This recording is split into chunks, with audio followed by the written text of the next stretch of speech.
warahmatullahi wabarakatuh. Perkenalkan, nama aku Liswanti dengan NIM 10225039 dari Prodi Hukum Ekonomi Syariah kelas B.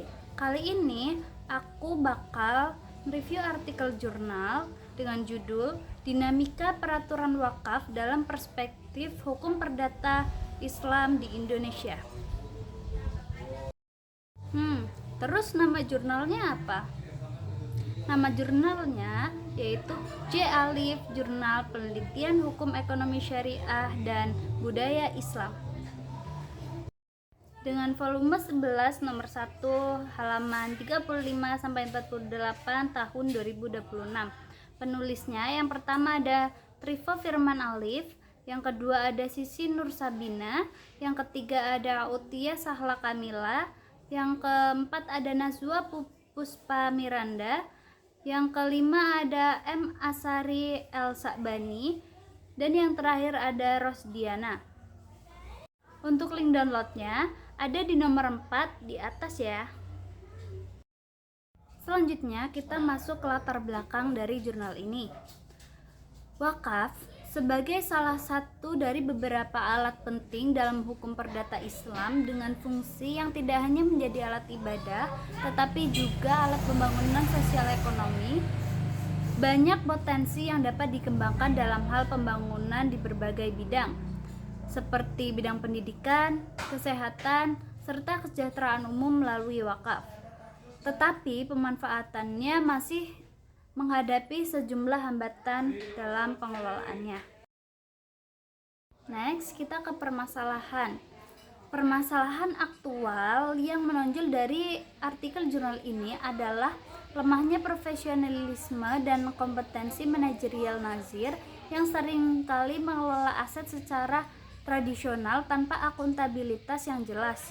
Kekurangan lainnya terkait dengan ketidakteraturan administrasi, di mana masih ada tanah wakaf yang belum mendapat akta ikrar wakaf (AIW) dan sertifikat lainnya, yang akhirnya menjadi alasan munculnya sejumlah permasalahan yang cukup tinggi antara para ahli waris dan orang lainnya.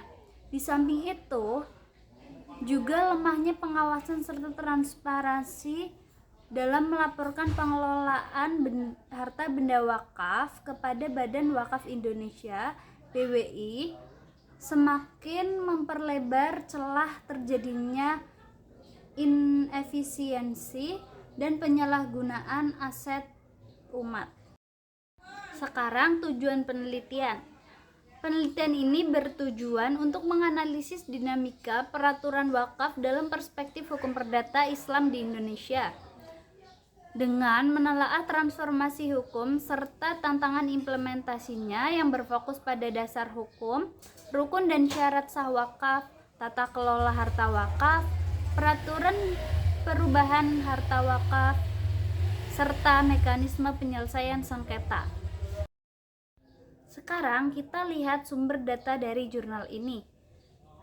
Terdapat dua sumber data. Yang pertama ada sumber hukum primer dan sumber hukum sekunder. Sumber hukum primer. Yang pertama ada Undang-Undang Nomor 41 Tahun 2004 tentang wakaf. Yang kedua ada Peraturan Pemerintah Nomor 42 Tahun 2006. Dan yang ketiga ada Kompilasi Hukum Islam (KHI).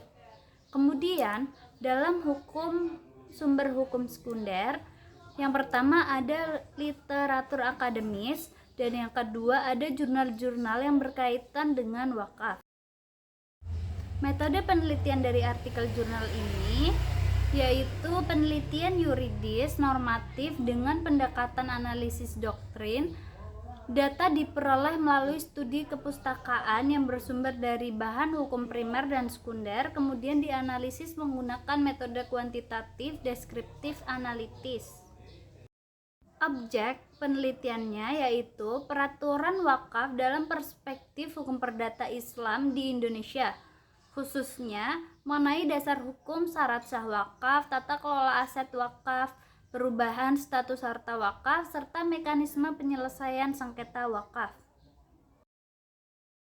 Hasil penelitian dari artikel jurnal ini menunjukkan adanya pergeseran dari praktik keagamaan tradisional menuju rezim hukum formal yang terintegrasi dalam sistem hukum nasional dengan orientasi sosial ekonomi.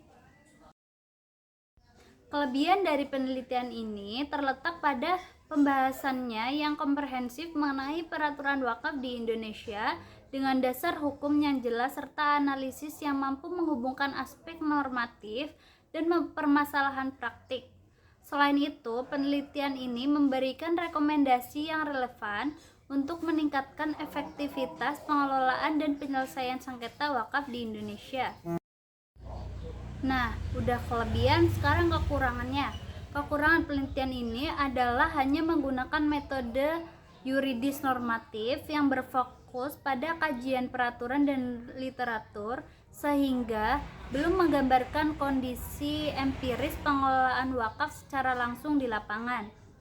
Penelitian ini juga tidak menyajikan data primer melalui wawancara atau observasi terhadap nazir, wakif maupun lembaga pengelola wakaf sehingga temuan yang dihasilkan lebih bersifat konseptual. Selain itu, penelitian ini belum memberikan analisis mendalam mengenai implementasi rekomendasi yang diajukan serta belum membandingkan praktik pengelolaan wakaf di Indonesia dengan negara lainnya yang memiliki sistem wakaf lebih maju. Selanjutnya kita masuk ke slide terakhir dalam pembahasan kali ini, yaitu diskusi atau rekomendasi. Berdasarkan hasil penelitian, diperlukan penyelarasan regulasi wakaf agar lebih konsisten dan adaptif dengan perkembangan zaman serta kebutuhan masyarakat.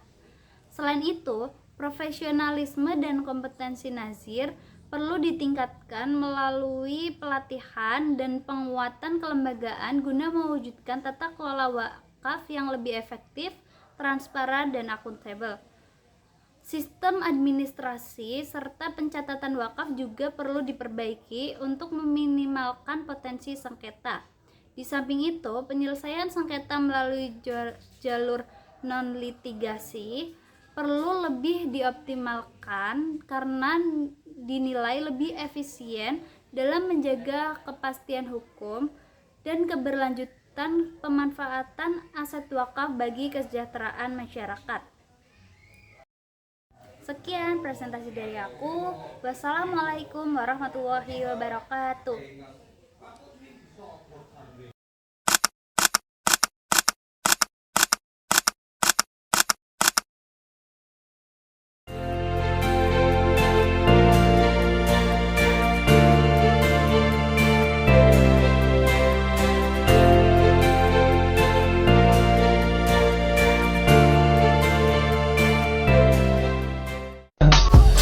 I just had to let you know you're